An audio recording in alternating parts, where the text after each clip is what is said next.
Soy fuerte porque así lo decidí. No solo disfruto el momento, lo vivo. Soy un suertudo. Estoy orgulloso de tomar mis propias decisiones al hacer lo que en verdad me apasiona, de estar con esa persona especial, por permitir que otras personas lleguen en mi vida y hacer planes en nuestras vidas que moldeen un mejor futuro. Por esto, soy más fuerte, porque al final, lo único que vamos a recordar son las cosas buenas. Y antes de que la vida me parezca que es corta, sé que estoy a tiempo de elegir mi futuro y empoderarme para hacer lo que me hace feliz. Scandia, tomemos decisiones.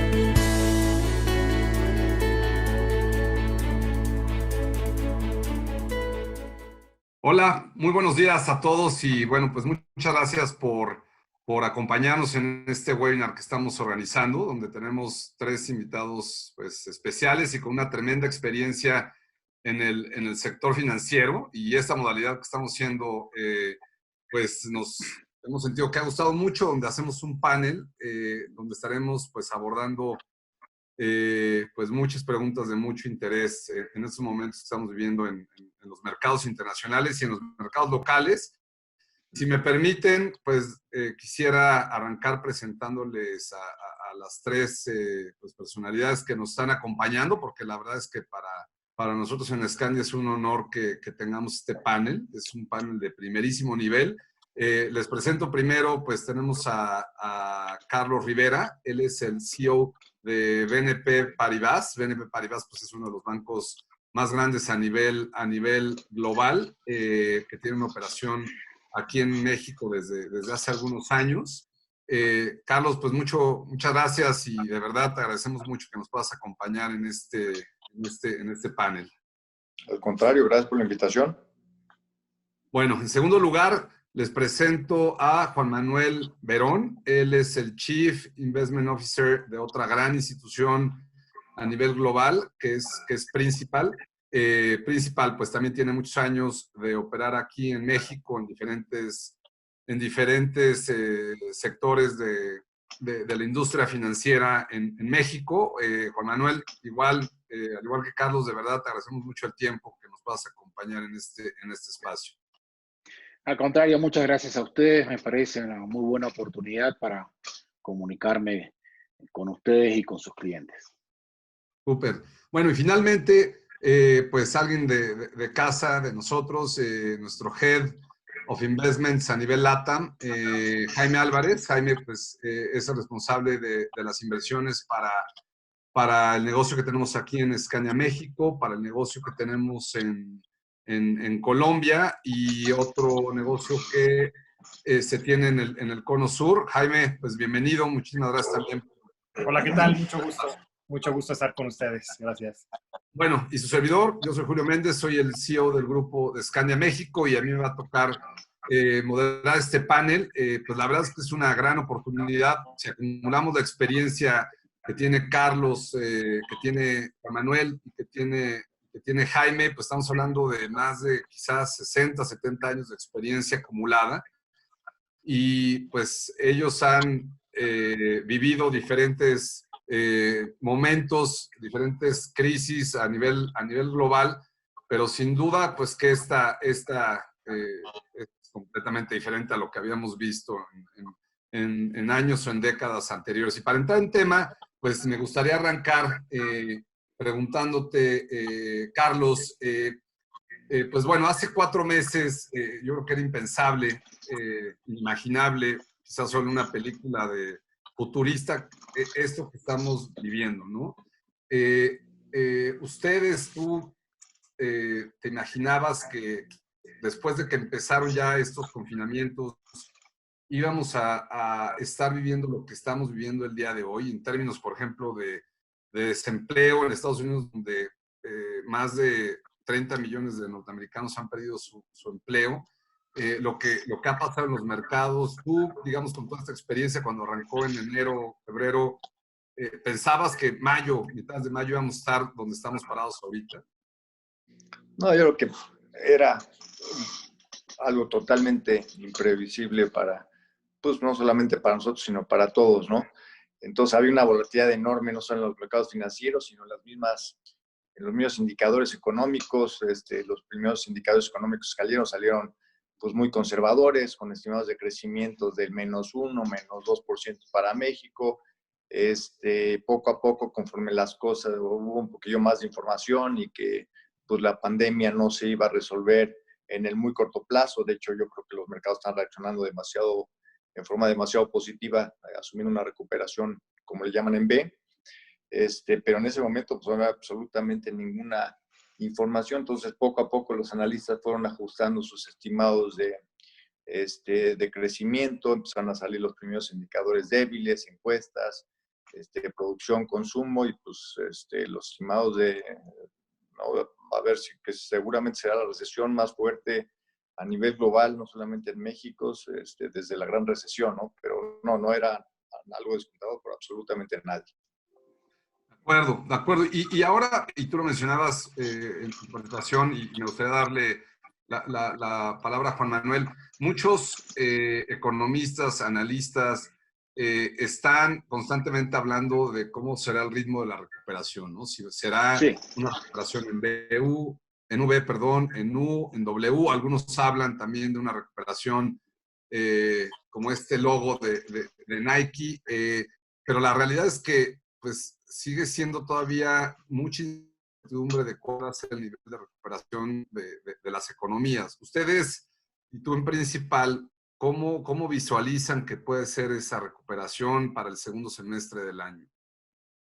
Un paquete muy grande de estímulos y una reacción muy adecuada de parte de los bancos centrales y del Tesoro de Estados Unidos. Eso ha facilitado mucho los mercados que tengan una recuperación V-shape, pero las economías, todo este proceso de transmisión de la política monetaria y la política fiscal toma su tiempo, no es algo automático. Por lo cual, nosotros estamos viendo una recuperación, diríamos, como una U, pero con un valle un poco prolongado, y donde ahí el logo de Nike aparece como adecuado, ¿no? Quizás una de las cuestiones que son más desafiantes en este momento es que tuvimos un shock de oferta y de demanda a la vez, y luego tuvimos un periodo de confinamiento en distintos niveles y en distintas situaciones, porque cada país tomó medidas diferentes. Y luego de esto vendría una reapertura paulatina, que ha venido más lenta la reapertura, y ahí la economía tiene que comenzar a sincronizarse de nuevo. Ese proceso de sincronización de las cadenas productivas, del consumidor con lo que le ingresa y lo que paga, y las deudas que tendrá que repagar, o con lo que tendrá que ir acomodando, no es instantáneo. No, la economía real no funciona como los mercados financieros. Por eso nosotros pensamos que la U va a tomar un tiempo más y luego sí vamos a tener una recuperación con una economía con una configuración distinta, ¿no? Lo único que por ahí está un poco desafiante del logo de Nike es que supone que el 2021 va a ser con una economía que va a crecer muy fuerte. Yo creo que va a crecer fuerte porque la recuperación es baja, pero en realidad de ninguna manera la economía hacia final de 2021, la economía global, va a tener un producto bruto más elevado del que tenía hacia fines de 2019, ¿no? O sea, a fines de 2021 no va a tener un producto bruto a nivel global más elevado que el de 2019. Y ahí es donde el logo de Nike se torna irrealista, ¿no? Esto lo vemos así, o sea, una caída este año, una recuperación hacia el año 2021, pero de ninguna manera el Producto Bruto Global va a ser más elevado a fines del 2021 que a fines de 2019. De acuerdo, Juan Manuel. Jaime, pasando contigo, creo que a mí en lo personal, no sé a los otros panelistas si les ha sorprendido un poquito la respuesta de los mercados en Estados Unidos con un dato tan devastador de pérdida de empleo, donde solo en abril se perdieron más de 20 millones de empleos, donde la tasa de desempleo está pegada al 15% y donde se espera al menos en las 2, 3 semanas que siga habiendo destrucción de empleo. Y aún así tenemos el índice, el Nasdaq, con una recuperación pues bastante rápida, inclusive con un rendimiento positivo en lo que va del año, ¿no? ¿Cómo explicar que el Nasdaq y pues también el Standard & Poor's y el Dow no evidentemente al mismo ritmo, pero tuvieron una recuperación muy rápida, con ese nivel de desempleo donde pues el consumo está completamente afectado? ¿Cuál sería la interpretación que tendríamos que darle a ese comportamiento? Sí, pues bueno, creo que hay varios temas detrás de esta recuperación tan fuerte. Creo que ya se comentaron algunos. Efectivamente, este tema de los apoyos que se han estado dando particularmente por Estados Unidos, y es por lo mismo que también los índices accionarios americanos son los que han presentado estos niveles tan fuertes de recuperación. En otros lados también se han estado dando, pero a un ritmo menor, porque también los apoyos han sido menores. Creo que el caso de Estados Unidos es un tema muy particular de cómo realmente, tanto desde la parte de política monetaria como los apoyos fiscales, han realmente sido desbordados, digamos, con respecto a lo que se hubiera pensado hasta hace algunos meses. Entonces, eso creo que es lo que está apoyando en Estados Unidos particularmente. Y luego dentro de Estados Unidos, creo que también es muy específico el tema del sector tecnología, que creo que es un sector mucho más resiliente. Obviamente es uno de los sectores que con todo este tema de confinamientos, pues está viendo de alguna u otra forma beneficiado a costa de otros sectores, como pueden ser el sector de retail, de comercio, como puede ser inclusive el sector de real estate, donde son sectores que en algunos índices tienen un peso menor, ¿no? Entonces, por ejemplo, en un índice como el Nasdaq, donde está realmente muy enfocado al tema de tecnología, pues ese es realmente el motivo por el que es un índice que ha tenido tanta recuperación. Sin embargo, si vemos otros índices que a lo mejor son más representativos de lo que es el total de la economía real que hay afuera, digamos, de lo que son los grandes mercados financieros, y estamos hablando a lo mejor de índices tipo el Russell 2000 o el Russell 3000, que sí se enfocan más a empresas medianas o pequeñas, esos todavía tienen un rezago bastante importante de doble dígito, que si bien también ha tenido una recuperación contra lo que fue el mes de marzo, pues siguen teniendo ahí unas pérdidas importantes en lo corrido del año, ¿no? Entonces sí creo que acá empieza a afectar mucho el sector del que estemos hablando. Entonces, un sector tecnología que conforme ha ido creciendo tanto su valor de capitalización, empieza a pesar mucho en índices como el S&P 500, ni qué decir del Nasdaq, pero otros sectores sí tienen unos rezagos muy importantes y son sectores que pues probablemente vamos a ver transformados y afectados de una forma mucho más de largo plazo, y es ahí donde también hay unas empresas que entrarán muy probablemente a temas de reestructura, a temas de bancarrota, y entonces empezamos a tener esa dicotomía entre sectores beneficiados o hasta cierto punto no afectados de una forma tan relevante, y otros sectores que generalmente están en sectores menos representados en esos índices en cuanto a peso, o inclusive empresas que ni siquiera cotizan en la bolsa, que sí estarán teniendo pues afectaciones importantes, ¿no? Entonces, aquí creo que detrás está un poco la premisa de que todos estos apoyos, pues de alguna u otra forma van a beneficiar al consumidor. Eso es una gran incógnita, no sabemos si realmente eso va a terminar por ocurrir. Y también algunas otras premisas detrás, como lo que comentaba Juan, que es el tema de que 2021 debería venir una recuperación muy importante, lo cual también es algo que tenemos que cuestionarnos si efectivamente es así. Pero los mercados al momento es lo que traen adentro en estas recuperaciones que hemos visto. Gracias, Jaime. Carlos, regresando contigo y hablando ya un poquito de la economía local, aquí la economía en México, ¿no? También, pues nosotros en América Latina posiblemente somos de la región que viene más rezagada en temas de confinamiento, y pues ya hay estimaciones ahí donde se hablan que la caída para México en este año va a ser del 6% o más, ¿no? Aquí creo que la pregunta que yo te quisiera hacer es, ¿qué podemos esperar en relación justamente a ese crecimiento económico, ¿no? México tiene industrias pues bastante sólidas, que uno pensaría que pues podrían contribuir a una recuperación más rápida en la economía. ¿Ustedes ven también que la caída para este año en México va a ser del 6% o más en el Producto Interno Bruto? Sí, el estimado que tenemos nosotros es una caída del 7%, pero pues como comentaba al principio, hay una incertidumbre enorme en cuanto a, pues, al comportamiento de la economía ante esta pandemia, ¿no? Es algo totalmente nuevo para todos, ¿no? Pero nosotros estamos viendo que hay una enorme presión, un debate ahí ético entre la apertura de la economía a reducir pues, a aplanar la curva y reducir el número de muertos, etcétera. Pero nosotros pensamos que esta presión tan enorme de abrir la economía, pues sí, quizá de corto plazo haya una pequeña recuperación, pero es tan bajo todo el porcentaje de gente afectada, contaminada, que pues conforme se vayan abriendo las economías, pues van a venir nuevamente nuevos, el número de contagios va a aumentar y seguramente pues no vamos a regresar a la normalidad que teníamos hace unos meses. Seguramente la economía va a seguir afectada, vamos a tener que tener confinamiento, la gente va a estar a la defensiva, no va a acudir a lugares públicos. Entonces sí vemos una situación que no se va a resolver en el corto y mediano plazo.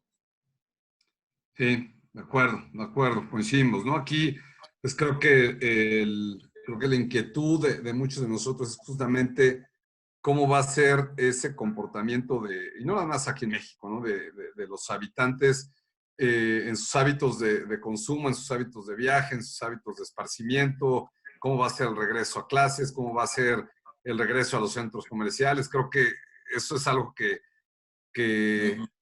todavía sigue estando como una incertidumbre no únicamente para México. Y Juan Manuel, otro tema para México que ha estado pues en el spotlight, ahí en el radar, el tema de Pemex, ¿no? El tema de Pemex y el tema de la calificación de Pemex y la calificación de México como país, que pues evidentemente es un elemento fundamental y crucial para las decisiones de inversión de extranjeros y de mexicanos, ¿no?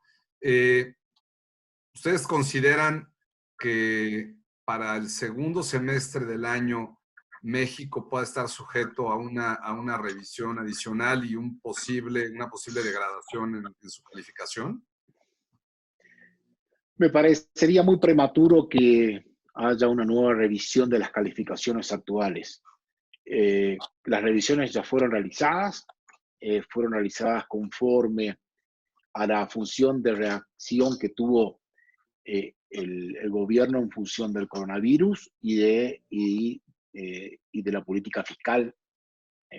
Consideramos que las cuentas fiscales de México no están en una situación de tan fuerte deterioro comparada con la situación global como para que vuelvan a tener un downgrade, ¿no? No creemos que México pierda el grado de inversión este año, sin duda, ¿no? Respecto a Pemex, ahí la visión, digamos, es un poco que la compañía tiene, digamos, el doble impacto, ¿no? Por un lado, todo esto que sucede con el coronavirus, y por otro lado, la fuerte caída en el precio del petróleo. La compañía, desde un punto de vista operativo, viene marcando 1.700.000, viene produciendo 1.700.000 barriles por día. Es un nivel que está, es elevado y está por arriba de lo que por ahí se esperaba, ¿no? Pero sin lugar a duda, su inconveniente es su carga financiera. Tiene una deuda muy importante, de más de 100.000 millones de dólares, que esa deuda, para ser claro, está incluido dentro del ratio de deuda a producto de México. Cuando uno dice México hoy en día tiene 48 puntos de deuda respecto al producto, eso incluye 9, 10 puntos de Pemex, 9 puntos de Pemex, ¿no? En eso tenemos que ser claros porque muchas veces hay confusiones, ¿no? ¿Eso qué significa? Que si la deuda de Pemex va a tener un spread o va a estar pagando una tasa muchísimo más elevada que el soberano, esto podría dar lugar que en algún momento el gobierno federal decide rescatar la deuda de Pemex. Puede pasar. Es un escenario. Y de esta forma, digamos, Pemex como emisor de deuda se podría retirar del mercado, ¿no?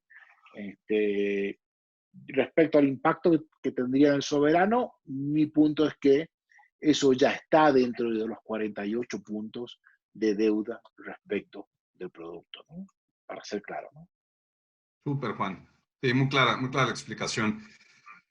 Bueno, si les parece, voy a, ya con este contexto, pues, muy rápido y express de lo que está pasando un poco en el mundo, lo que está pasando en México, me gustaría ya profundizar un poco en los temas que consideramos son, pues, lo más valioso de este panel y que tienen que ver con ya un poquito su perspectiva sobre cierta clase de activos, ¿no? Y arrancando contigo, Jaime, sobre lo que es renta fija local o renta fija internacional. Porque muchos inversionistas, pues que tienen a cierto punto un perfil, o que tienen un perfil conservador, pues ahorita están también en una coyuntura donde está la alternativa de invertir en deuda gubernamental en México de corto plazo, en invertir en deuda extranjera, donde pues en el extranjero, en la mayor parte de los países desarrollados, las tasas están en niveles históricamente bajos. Y con la primera pregunta que quisiera arrancar contigo Jaime, es, México representa uno de los países con las tasas gubernamentales más elevadas, ¿no? Pero el peso ha sufrido y es una de las monedas también más devaluadas. Entonces, ¿consideras que sigue siendo atractivo para los inversionistas extranjeros el nivel actual de tasas y lo que vamos a ver en las tasas en los siguientes meses, viendo los rendimientos pues, de muchos instrumentos, de muchos fondos de inversión de mediano y largo plazo en abril? Pues la verdad fue un super mes, ¿no? Vino un rally en las tasas y está pues evidentemente ese apetito de muchos inversionistas de querer seguir invertidos, pues dada esa coyuntura que está teniendo México. ¿Cuál es ahí tu óptica sobre justamente la posición de los extranjeros sobre riesgo país, nivel de tasas, nivel del dólar? De acuerdo, sí, pues creo que para los inversionistas internacionales, efectivamente, el tener unos niveles de tasa tan bajos en los mercados desarrollados, pues hace que tengan que salir a buscar esa tasa en otros lados, ¿no? Y típicamente, entonces, ¿dónde la van a ir a buscar? Primero que nada, pues en los corporativos de esos países desarrollados, particularmente en corporativos probablemente que tengan algunas calificaciones abajo de As, que estén más a lo mejor en el rango de triples Bs, de dobles Bs, donde obviamente hay un spread que capturar y que en ese sentido pues es claramente un mercado pues bastante apetecible por todos estos inversionistas de renta fija que de nuevo no encuentran ya tasa en los tradicionales mercados soberanos desarrollados. Y el otro gran lugar donde lo van a ir a buscar es el tema de mercados emergentes. Y ahí particularmente creo que México tiene una combinación relativamente atractiva en el sentido que, como dices, para el nivel de calificación que tenemos, el nivel de tasa que está pagando el soberano mexicano, pues es bastante atractivo, ¿no? Claramente existen efectivamente los riesgos de que en plazos de 12 o más meses sí vengan revisiones adicionales a la calificación soberana, pero creo que en estos momentos por lo menos hay una ventana, probablemente de unos 12 meses, donde veríamos que los inversionistas, las calificadoras van a estar evaluando en general pues la dinámica de las finanzas públicas, unas finanzas públicas que a final de cuentas no están sobreendeudadas, sí claramente con riesgos importantes en la parte de crecimiento, pero bueno, creo que los niveles a final de cuentas, de nuevo, para la calificación que tiene México son atractivos. El tema de la volatilidad de tipo de cambio claramente es algo que se tiene que manejar en cualquier inversión de mercados emergentes, pero creo que también el hecho de que el peso haya tenido un rebote más alto que muchas otras monedas, pues hace que el momento de entrada efectivamente pues esté todavía a lo mejor desde el punto de vista de moneda todavía más claro para algunos inversionistas, ¿no? Entonces, eso combinado con el tema de que Banco de México claramente va a tener que seguir bajando tasas, pues hace que tenga mucho valor el entrar en estos momentos a un bono de 10 años que de hecho, bueno, hace unos meses, un mes y medio, estaba al 8%, ya hoy está abajito del 6% en el caso del M-bono mexicano en pesos.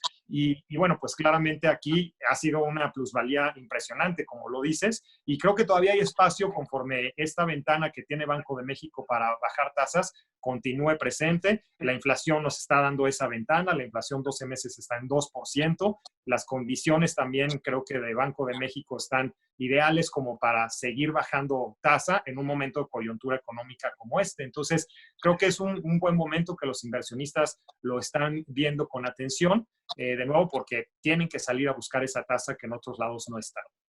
De acuerdo, de acuerdo. Y Carlos, en ese sentido, porque también nosotros recibimos este tipo de preguntas, seguramente también ustedes, y ahí pues escuchar tu opinión sería muy valioso, ¿no? Hay muchos inversionistas conservadores, con un perfil muy conservador, que por la situación de coyuntura que estamos viviendo, y hablo de inversionistas nacionales, ven pues como una alternativa que pues evidentemente ya está a la mano de cualquier inversionista, el poder invertir, digamos, en fondos de inversión que tengan en su subyacente inversiones de bonos norteamericanos, bonos gubernamentales en Estados Unidos, ¿no? Donde el nivel de tasas, pues como lo comentábamos, está muy bajo, y el nivel del tipo de cambio pues también genera un poquito de inquietud al entrar a esos niveles, ¿no? ¿Cuál sería la recomendación para esos inversionistas que por un tema de allocation y de riesgo quieren llevar una parte de su patrimonio a bonos en Estados Unidos, pero con el nivel del tipo de cambio actual y el nivel de tasas, pues entran en un poquito en confusión? ¿Cuál sería ahí tu óptica alrededor de esas decisiones? La óptica que tenemos en estos momentos, digo, es muy en línea a lo que platicó Jaime. Creemos que la parte, sobre todo gubernamental, no tanto corporativos, sino que la parte gubernamental siguen teniendo muchísimo valor. O sea, vemos a Banco de México siguiendo bajando tasas. México tiene las tasas reales de interés más altas a nivel global. La economía está acelerando a lo bestia. Otros países en el mundo están también relajando su política monetaria. Esto va a continuar. Entonces sigue México, a pesar de la bajada de tasas que hemos observado en el último año, siguen las tasas en México sumamente altas, ¿no? Entonces, sí, entrar ahorita es bueno diversificar. Entonces, en ese sentido, pues ha sentido tener, no sé, exposición a otras clases de activos, a otras monedas, pero seguimos viendo que México, en particular tasas, es un activo con mucho atractivo hacia adelante, tanto por tema de tasas que van a seguir bajando, por lo menos en el corto plazo, vemos mucho valor en la parte media de la curva, y por tipo de cambio que tenemos una balanza de pagos muy sana, con unos superávit de cuenta corriente, todos los fundamentales del peso se mantienen sólidos. Es un tema quizá más política o de desconfianza de los inversionistas locales y globales, pero en términos de fundamentales de corto y mediano plazo vemos las tasas locales con mucho atractivo. Entonces sí, siempre recomendamos algo de diversificación, pero la exposición importante creo que ha sentido estar en tasas locales. Súper. No, gracias, Carlos. Sí, yo también considero que es una coyuntura pues muy atractiva en México para muchos inversionistas de perfil conservador, un poquito arribita de conservador, porque sí, esta coyuntura de baja de tasas y del nivel que teníamos anteriormente con el tema de inflación, pues sin duda generan un atractivo. Y preguntarte, Juan, porque pues dentro de ese universo de alternativas en el mercado de bonos aquí en México, pues empieza a abrirse el abanico y tenemos pues bonos gubernamentales y tenemos el tema de bonos corporativos, ¿no? Hemos visto muy poca liquidez en algunos de los bonos corporativos. Ustedes ahí en Principal, ¿cómo ven pues digamos, esta alternativa de ingresar ya sea a fondos de inversión que contengan dentro de su distribución papeles corporativos o inclusive adquirir papeles corporativos en directo? ¿Lo ven como un buen momento? ¿Lo ven con cierta precaución? ¿Cuál sería ahí la óptica que ustedes están viendo? Los bonos corporativos, creemos que es bueno tomar exposición a bonos corporativos, pero siempre en forma diversificada. Y esa diversificación tiene que ser llevada adelante por un especialista, no solo a la hora de definir el portafolio, sino al momento de monitorearlo y llevarlo en el tiempo, ¿no? Porque sin duda que estamos entrando en una situación económica un poco más difícil de lo que fue la última década, y que esto va a requerir mayores niveles de especialización y entendimiento para tomar riesgos de bonos corporativos. Creemos que hay algunos bonos corporativos que han sufrido bastante, particularmente los más líquidos, y que esto da oportunidades como para participar de cierto tipo de bonos que ofrecen un spread, y este spread en muchos de los casos compensa el riesgo adicional que se está tomando, ¿no?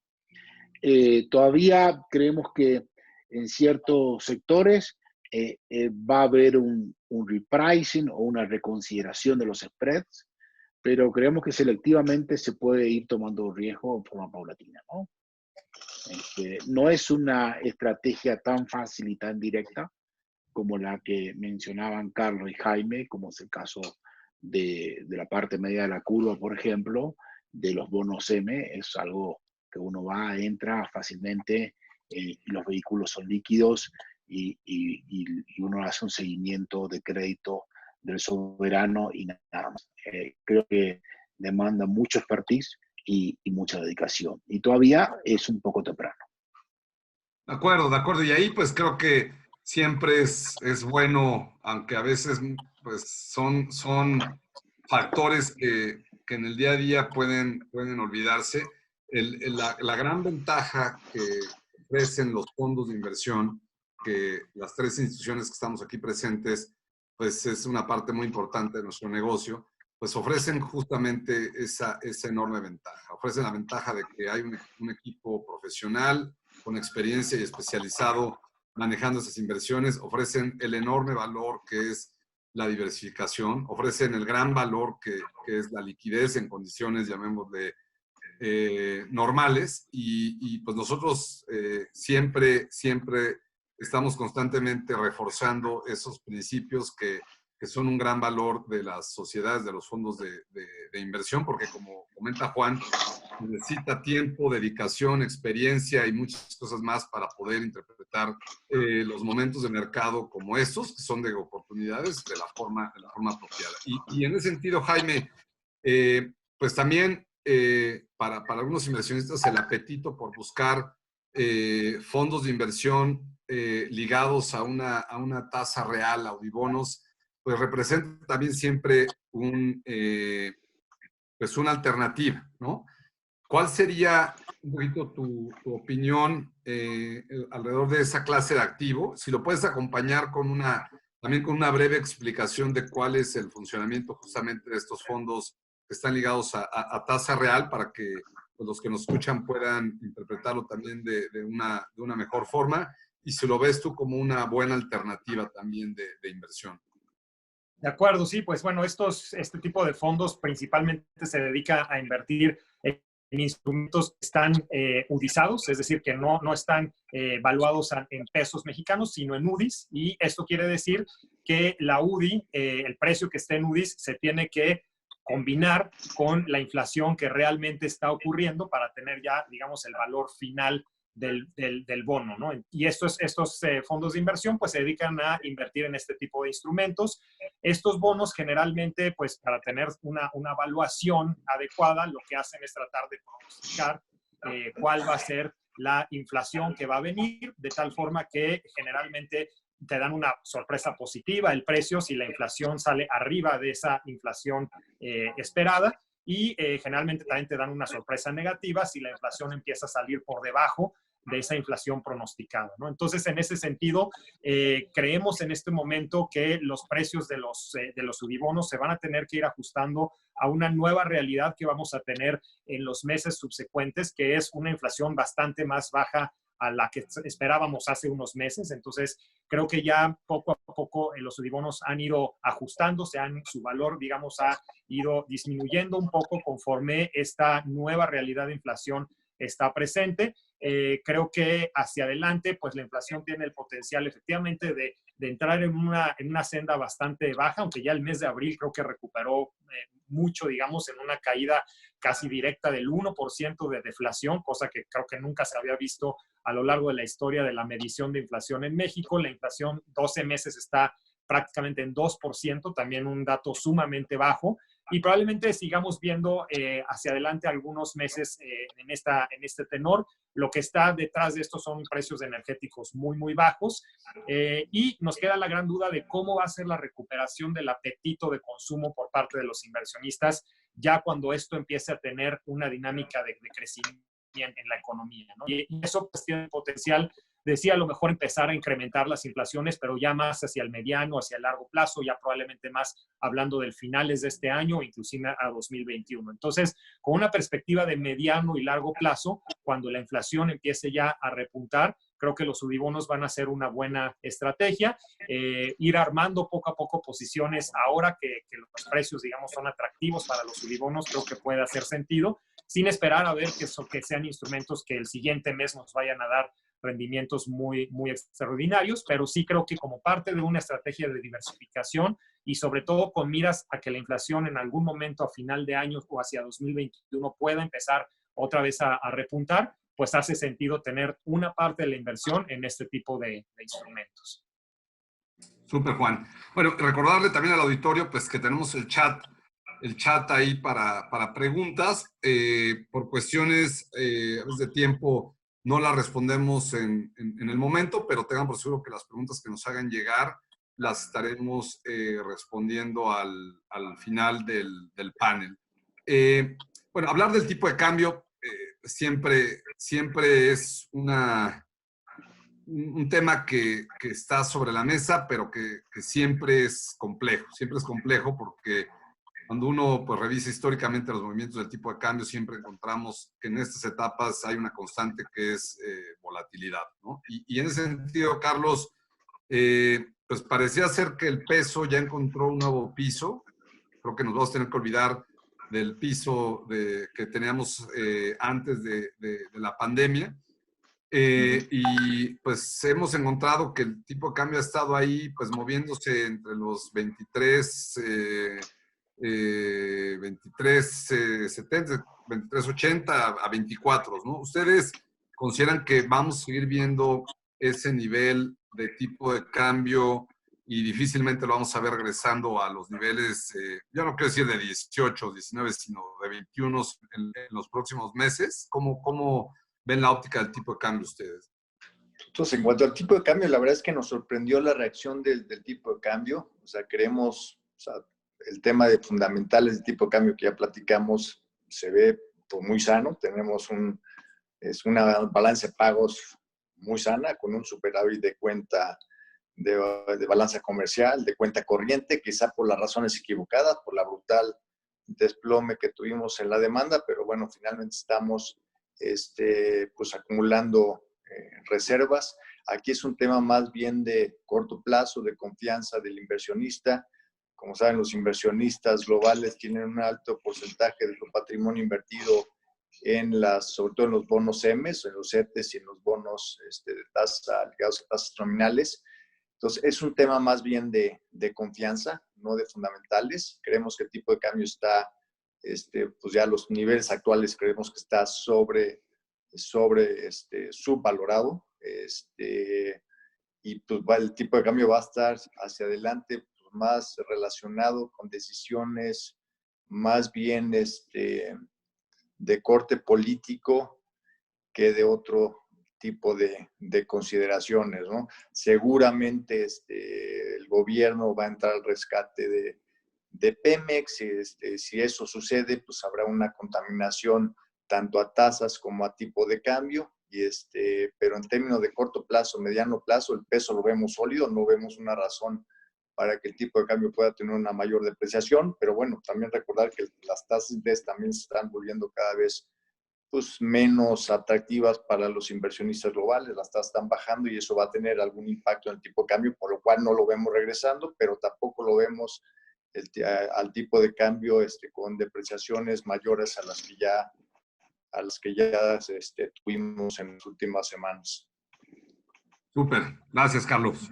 Bueno, pues vamos a dejar el tema de renta fija para pasar al último tema que queríamos conversar con ustedes, que es el tema de renta variable y Julio. hablar un poquito de renta variable internacional y renta variable local. Julio, Perdón. yo quisiera hacer un comentario combinando tus preguntas y las respuestas de Jaime y de Carlos. Todo lo que se percibe un mercado de renta fija atractivo en sus diferentes perspectivas, digamos, principalmente los bonos M, también algo de bonos corporativos y, como decía Jaime, las tasas reales, ¿no? Pero en todo momento creo que un común denominador nuestro fue la diversificación, ¿no? Ir buscando y ingresando a los mercados en forma paulatina, en forma estratificada, en forma oportunística y también con una visión de diversificación y de mediano plazo, ¿no? Entonces, todo parecería indicar que un portafolio diversificado de renta fija entre bonos M, bonos de tasas reales y corporativos podría ser una buena solución para los clientes, digamos, pero siempre aparece como que es necesario contar con una visión especializada para que combine estos tres pilares y en forma, digamos, educada y en forma especializada, ¿no? Digamos, seguir una sola estrategia puede que no sea la mejor en un entorno de alta volatilidad en el cual tenemos que navegar, ¿no? Entonces, la diversificación y los portafolios combinados aparecen como una ventaja muy significativa en este entorno. Completamente de acuerdo contigo, Juan Manuel, y creo que el aprendizaje también de historias en el pasado refuerzan lo que tú comentas, ¿no? O sea, sin duda son momentos súper atractivos en lo que estamos viendo en tasas en México, pero si no viene de la mano de una buena asesoría, de una buena estrategia de diversificación y de gente profesional que lo administre, puede también pues, generar sorpresas o inclusive a veces consecuencias que los inversionistas pues no lo entendían o no lo conocían, ¿no? Entonces, ahí siempre y pues nuevamente reforzar pues estas tres instituciones que hoy los acompañamos son instituciones con una gran experiencia, con equipos profesionales, empresas globales, que nos dedicamos justamente a la administración de activos y pues evidentemente también obtener oportunidades y sacarle el provecho a estos momentos que son coyunturales porque no es ni por mucho la forma en la que los mercados operan, ¿no? Y bueno, dejando el tema de esta clase de activos de inversiones en renta fija, pasando al tema de equities en la parte local y en la parte internacional. Y yo, pues, perdón, quiero regresar al mercado norteamericano. Quizá para mí, pues, sí ha sido completamente, no quiero decir sorpresivo, pero sí pienso que un momento inclusive histórico para ciertas empresas, porque pues cada vez representan un peso más importante en las bolsas y en la economía, y que pues todo el mundo anda de alguna u otra manera estudiándolas, siguiéndoles, ya sea a través de estudios de caso en maestrías o en mercados, y me refiero a estas empresas tecnológicas, a estos monstruos como Amazon, como Netflix, como Apple, como Google, que han tenido un desempeño pues bastante bueno, a pesar de todo lo que estamos hablando, de esta crisis, de la caída del desempleo, de la caída del consumo. Mi pregunta sería, para quien quiera que lo quiera responder, ¿podemos seguir esperando que estas empresas van a tener un comportamiento positivo a pesar de que regrese la volatilidad, a pesar de que regrese el temor de un rebote en la pandemia? ¿Es una buena opción todavía a estos niveles estar invertido en este tipo de acciones? No sé quién quiera tomar ahí la palabra.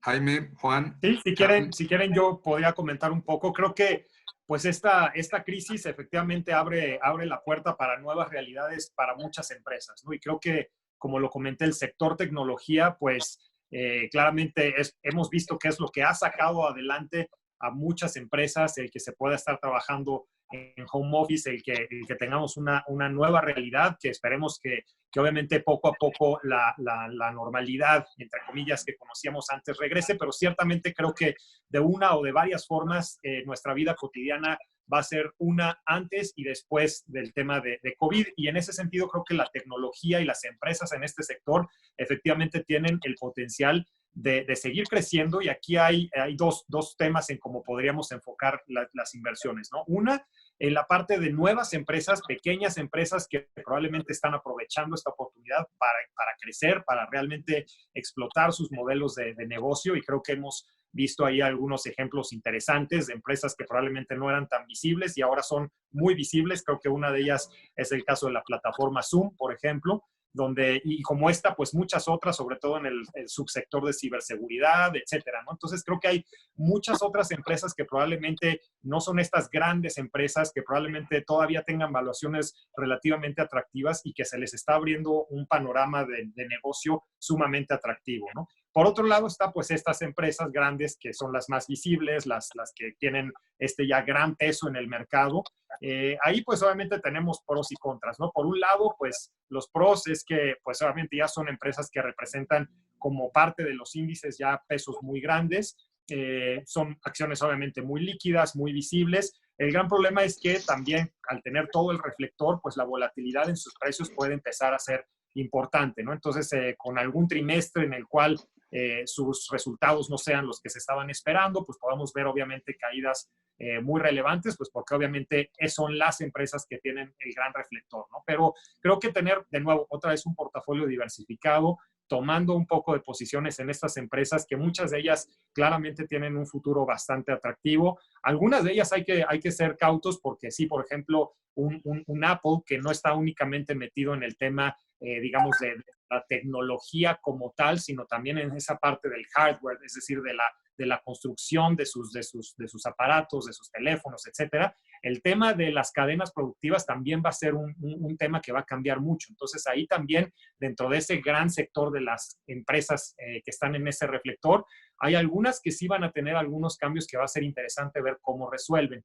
Y por otro lado, de nuevo, también en ese portafolio diversificado, de nuevo, ver otro tipo de empresas más pequeñas. No necesariamente todo lo que está en el sector tecnología va a resultar una buena idea, porque también el tema del uso de deuda, el uso de apalancamiento, en algunos casos puede ser excesivo. Y finalmente también no dejar de ver esos otros sectores que por el momento parece ser los grandes perdedores, ¿no? El sector energía, el sector retail, porque ahí dentro de esos sectores hay empresas bien manejadas, hay empresas con niveles de apalancamiento muy adecuado, hay empresas que tienen unos resultados basados realmente en un plan de negocios de calidad. Entonces también creo que parte del portafolio de acciones no solamente debe volcarse al tema de tecnología, sino no dejar de ver esos otros sectores que hoy en día sí están muy afectados, pero donde adentro hay algunas oportunidades de empresas particulares muy bien manejadas y con buenos planes de negocio a futuro. Se dice que hay muchas formas que la digitalización y los procesos digitales en las empresas han venido acelerándose, pero quien se lleva todos los kudos es el coronavirus, ¿no? El coronavirus produjo el mayor proceso de digitalización en una velocidad asombrosa y en forma muy forzada. Coincido que a futuro esto debería cambiar la configuración de la economía y los modelos de negocio, ¿no?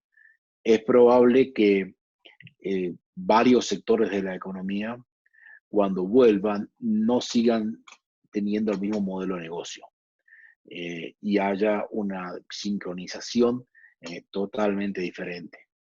Y eso creo que hace mucho sentido lo que dice Jaime, que más allá de Amazon, Netflix, hay que mirar otras compañías que estén en proceso de aceleración de la digitalización o provean de esos servicios que sin duda se van a ver favorecidos en esta segunda vuelta o en la recuperación, que va a tener un contenido digital aún superior a lo que era la economía en el año 2019, ¿no? Ahí aparecen otros jugadores que sin duda son claves, ¿no? Que Amazon haya levantado sus ventas y Netflix haya tenido más contrataciones en un periodo de confinamiento, tiene mucho sentido, pero el confinamiento no sigue, digamos, ¿no? Va a ir teniendo mayores niveles de apertura a medida que pasa el tiempo, y es de esperar que hasta inclusive la reacción de la gente que estuvo tanto tiempo encerrada no es que va a seguir encerrada a futuro. El hombre por naturaleza es un ser social. Pero lo que decía Jaime, que aparecen nuevos jugadores que estén acelerando estos procesos y estén generando beneficios de largo plazo provenientes de la digitalización y de los nuevos modelos de cadenas productivas y de negocios, es clave, ¿no? Gracias, Juan. Bueno, y únicamente para terminar, un par de preguntas más. Carlos, preguntarte, las últimas 3 semanas hemos visto las bolsas regresando y mercados más optimistas. ¿Ustedes creen que la volatilidad que vimos en marzo regresará o tendremos ya mercados con una calma, digamos, diferente a lo que vivimos en las sesiones de volatilidad, donde veíamos bolsas cayendo 6% en un día? ¿Cuál es la óptica que ustedes tienen alrededor de la volatilidad que se puede esperar en las próximas semanas o meses? Nuestra visión es que la volatilidad sin duda va a continuar. Hay muchas cosas que todavía no sabemos, no sabemos cómo va a reaccionar todas las medidas que estamos tomando. Yo creo que la apertura es demasiado temprana, pero bueno, está el debate ético entre costo económico contra costo de muertes, etcétera, pero la volatilidad sin duda va a continuar. Nosotros vemos, hay una desconexión importante entre los mercados financieros y la actividad económica a nivel global. Entonces, estamos en ese sentido pues, bastante conservadores en cuanto a la exposición a equity como clase de activos. Entonces, sí creemos que estamos apenas empezando, creemos que esto va para largo, y pues ya veremos, ojalá nos equivoquemos y que pues las medidas que se están tomando sean las correctas y que no haya pues, un rebote de contagios después de que se vayan abriendo las economías, cosa que nosotros sí vemos. Súper. Juan, sectores que te resulten atractivos aquí en el mercado mexicano, algunos sectores pues que la gente ha visto con buenos ojos, por ejemplo el sector de consumo. Hay buena perspectiva quizá para algunas de las empresas que están ligadas al sector de energía. ¿Ustedes qué sectores ven como atractivos aquí en México y dada pues, las valuaciones actuales? Bueno, obviamente el sector telecom se ve muy favorecido por todos los temas del uso de datos, internet, entretenimiento. De igual forma, digamos que se vieron beneficiados Netflix y otras compañías en Estados Unidos, ¿no? Ese es un punto. Naturalmente no aparece cara, no parece un sector caro, están 6 veces fair value, 6 veces la valoración de la compañía versus el EBITDA, ¿no? Luego aparecen otros sectores quizás que uno no los mira tanto habitualmente, como es el caso del consumo esencial y masivo. Ahí vemos compañías como Gruma, Bimbo, Bachoco, Lala, que te aparecen con valuaciones muy baratas de 7 veces EBITDA, ¿no? La verdad que es algo que la gente va a seguir comiendo, va a seguir consumiendo, y obviamente eso le da un componente un poco más conservador. Ahora, si uno quiere ir a buscar ya un poco más de riesgo y decir, bueno, yo tengo este portafolio armado por, primero, este sector telecom, que seguramente va a seguir bien por las cuestiones que ya conversamos, el consumo masivo va a seguir estando, Y bueno, quizás si uno dice, le agrego un poco más de riesgo al portafolio, aparece el sector financiero, que está en una relación de valor libros, o sea, el valor contable de las compañías versus su valor de mercado, que es 0,5 veces, ¿no? En algunos casos. Sin duda que tiene sus riesgos, está muy atado a la volatilidad. Cuando el mercado se mueven fuertes, y obviamente en un escenario de deterioro del riesgo soberano también se ven afectados, ¿no? Pero las valuaciones sí lo ameritan, y tener una combinación en estos tres sectores sí que es relevante, ¿no? En mucho menor medida y en forma más oportunística se ve el sector minero, donde aparecen compañías a 5 o 6 veces en Fair Value to EBITDA. Creemos que el oro, la plata, van a ser refugio de valor en un escenario donde las tasas de interés van a ser muy bajas a nivel global. Eso es lo que te diría en términos de sectores donde uno puede estar y puede comenzar a armar un portafolio que haga un buen delivery de mediano plazo, ¿no? Gracias, Juan. Y bueno, Jaime, para cerrar y despedirnos de todos ustedes, de nuestros invitados, en el mercado norteamericano, dejando las growth companies que comentamos, hablando más de las value companies, ¿qué sectores? Tú mencionabas algunos, pero para volverlo a comentar, que sientes que son atractivos, esperando evidentemente el momento oportuno para ingresar en el mercado norteamericano, ¿qué sectores pensarías tú que los ves con buen potencial?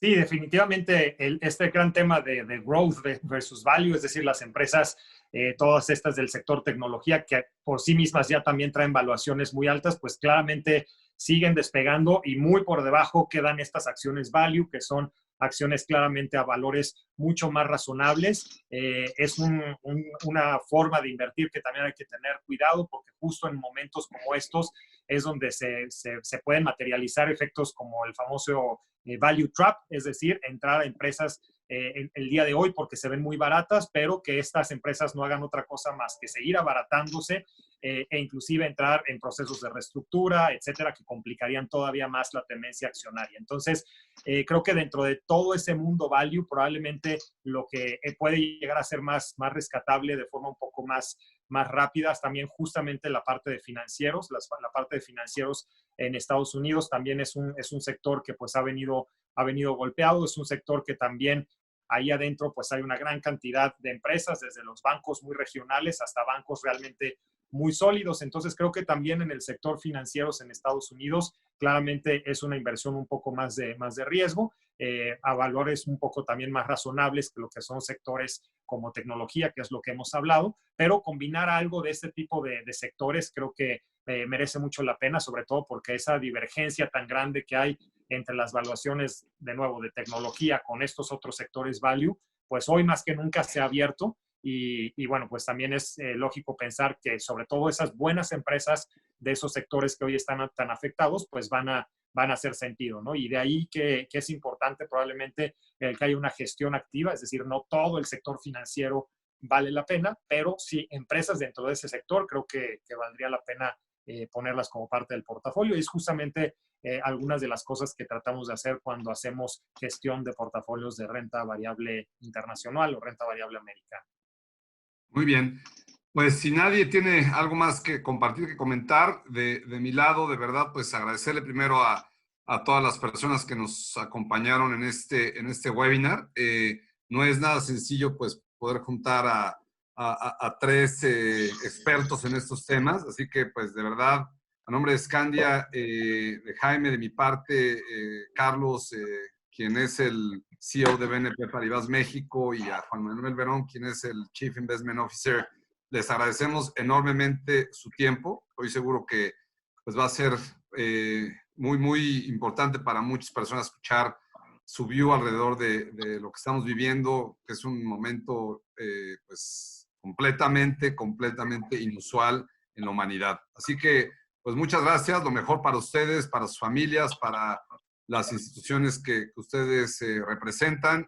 Scandia, BNP y Principal somos aliados y socios comerciales, tenemos una extraordinaria relación y pues nuevamente muchas gracias a todos ustedes. Ha sido muy interesante el panel y todo, y la verdad que sin duda que esto nos ayuda también a nosotros. Gracias, Juan Carlos, muchas gracias. Suerte, bye. Un abrazo, bye.